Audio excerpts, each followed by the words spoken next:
오늘은 8월 9일 사사기 3장 12절부터 31절까지의 말씀입니다. 자, 12절을 보게 되니까 이스라엘 자손이 또 여호와의 목전에 악을 행하니라 이렇게 써있어요. 이스라엘 백성들이 하나님께 부르짖었을 때에 하나님께서는 사사를 보내주십니다. 그래서 그 사사를 통하여 구원해 주셨거든요. 그리고 태평성대가 이루어지게 되면 평안해지면 또 범죄를 짓는 거예요. 또 여호와 앞에 악을 행하게 되는 사건이 또 12절부터 시작되게 되는 것이죠. 그랬더니 하나님께서 어떤 일을 벌이시냐면 12절에 보게 되니까 모압 왕 에글론을 강성하게 하사 그들을 대적하게 하시며 이렇게 써있어요. 모압 왕 에글론이 강성해졌다는 것은 이스라엘보다 더 강력해졌다는 거예요. 그러다 보니까 이 에글론이 이스라엘을 굉장히 압박하게 되는 것이죠. 여러분, 우리가 생각해 봐야 될 게 있는데요. 여러분들을 대적하는 사람들이 많아지거나 여러분들을 원수 삼는 사람들이 많아지고 여러분들을 공격하는 사람들이 많아진다면 이것은 이스라엘의 범죄와 연결된 것처럼 우리 또한 우리의 죄와 연결되어 있기 때문에 내 대적이 강성해진 것일 수 있다는 거예요. 그러니까 항상 내게 대적이 많아지고 나한테 원수가 많아지고 나를 공격하는 사람들이 많아진다면 일단은 내 죄를 돌이키는 훈련을 하셔야 돼요. 내가 무슨 죄를 하나님께 지었는가? 내 죄 때문에 이와 같은 환경에 어려움이 오는 건 아닌가? 내 대적이 강성해지는 이유는 혹시 나의 죄 때문은 아닌가라고 우린 돌이킬 줄 알아야 돼요. 이스라엘 사람들은 그들이 죄를 지었음에도 불구하고 여전히 대적이 강해졌음에도 불구하고 아직까지도 모른다라는 거죠. 그러면 그 대적이 더욱더 강해져서 이스라엘을 압박할 수밖에 없죠. 그게 몇 년이냐? 자, 13절을 보게 되니까 에글론이 암몬과 아말렉 자손들을 모아가지고 와서 이스라엘을 쳐서 종려나무 성읍을 점령한지라. 종려나무 성읍을 점령했는데 에글론 혼자 한 게 아니에요. 에글론이 암몬, 아말렉과 연합을 합니다. 모압, 그러니까 암몬, 에글론이 3개국이 연합을 하여 이스라엘을 점령하는데 뭐라고 썼어요? 종려나무 성읍을 점령한지라 이렇게 표현되어 있단 말이에요. 근데 몇 년을 이스라엘 사람들을 점령했느냐? 14절에 이에 이스라엘 자손이 모압 왕 에글론을 18해 동안 섬기느라. 18년 동안 섬기는 거예요. 여러분, 18년이라는 세월이 어떻게 보면 짧네 이렇게 생각할 수 있지만 실질적으로 이 18년이라는 세월을 압제 가운데 점령당한 상태에서 포로로 살아간다고 생각해 보세요. 이게 짧은 시간이 아니에요. 그러니까 아직까지도 이스라엘 사람들은 자기들의 죄 때문에 이런 일이 벌어진지 모르는 거죠. 또 하나, 이들이 종려나무 성읍을 점령한 자 이렇게 표현되어 있잖아요. 이스라엘이라는 말을 쓰지 않습니다. 종려나무 성읍은 어디를 말하는 거냐면 여리고를 말하는 거예요. 왜냐하면 여리고가 물이 풍부했던 곳이에요. 기후가 아주 좋았어요. 그러다 보니까 종려나무가 굉장히 많았어요.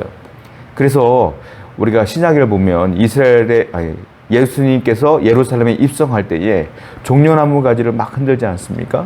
그 종려나무 가지 전부 다 여리고에서 흘러나오는 거예요. 전부 다. 이게 과일이 많고요. 여기가 종려나무가 풍성한 곳이에요.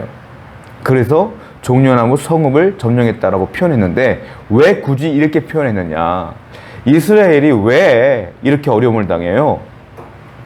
제가 먼저 얘기했던 것처럼 하나님을 버리고 바알과 아스타롯을 섬겼기 때문에 그래요.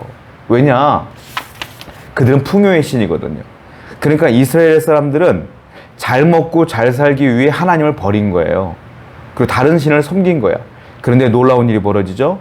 종려나무 성읍도 즉 아주 풍성한 그 땅을 하나님께서 이방 나라 왕들로부터 점령당하게 하신다. 풍성하려고 하나님을 버렸는데 오히려 풍성해지지 않고 더 빈곤해졌다 이거죠. 여러분 기억하셔야 돼요. 하나님을 버리면 풍성함에서 멀어지는 거예요. 하나님을 버리면 풍성함을 하나님이 걷어가시는 거예요. 오히려 내가 하나님을 버리고 풍성함을 위해 열심히 산다? 오히려 하나님이 그 풍성함을 걷어간다는 생각을 분명히 하셔서 우리는 끝까지 하나님을 섬기는 백성이 되어야 된다는 거죠. 15절부터 17절까지 어떤 일이 벌어집니까? 15절에 이스라엘 자손이 여호와께 부르짖음에 드디어 하나님께 부르짖어요. 못 살겠다 이거죠.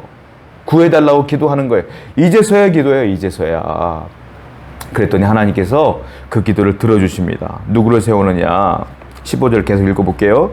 그들을 위하여 한 구원자를 세우셨으니 그는 곧 베냐민 사람 게라의 아들 왼손잡이 에훗이라. 왼손잡이 에훗. 이 왼손잡이 에훗은 베냐민 사람이고 게라의 아들이에요. 이 왼손잡이란 뜻은요, 우리가 알고 있는 오른손잡이, 왼손잡이 이런 뜻이 아니라 오른손을 쓸 수 없는 사람이에요. 다른 말로 말하면 오른손에 장애를 입은 사람이에요. 그러니까 왼손만 쓸 수 있는 사람인데 이 사람을 썼다. 구원자를 세울 때 사람들의 눈에 볼 때는 아니 오른손을 쓸 수 없는 장애우네. 아 장애가 있네. 이렇게 생각할 수 있단 말이에요. 그런데 하나님은 그건 상관없어요. 내가 장애가 있던, 내가 뭐 있건 없건 상관없어. 하나님은 그 사람의 환경이 중요하지 않아. 뭐가 중요해요? 그 사람의 중심이 중요한 거예요. 에훗이 하나님 앞에 온전히 서 있는 사람이었기 때문에 하나님은 그를 사용하시는 거예요. 사람의 눈에 볼 때는 아무것도 없어 보이지만 그것이 약점이죠. 왼손잡이라는 것이. 그런데 하나님이 그를 쓰시면 그 약점도 강점이 되는 거예요. 여러분의 약점이 얼마나 많습니까? 없는 것도 많고 부족한 것도 많죠. 그것이 세상에 볼 땐 약점이죠. 그런데 하나님이 여러분들을 사용하시면 그 약점도 강점이 되는 거예요. 항상 기억하십시오. 하나님이 나를 사용하시면 나는 약점도 강점이 되는 사람이다. 분명히 기억하셨으면 좋겠어요. 그리고 31절을 보게 되니까 또 다른 사사가 등장을 하는데 삼갈이 나와요. 삼갈이 어떤 일이 벌어지냐면 소모는 막대기로 600명을 죽였다. 블레셋 사람은. 이렇게 표현되어 있어요.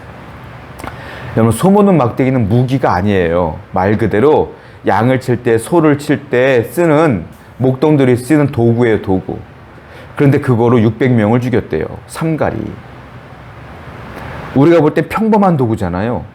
그런데 하나님이 삼갈을 들어 쓰는 순간 그 평범한 도구가 비범한 도구로 바뀌는 겁니다. 하나님이 여러분들을 들어 쓰시면 평범했던 여러분들이 비범한 사람으로 바뀌는 거예요.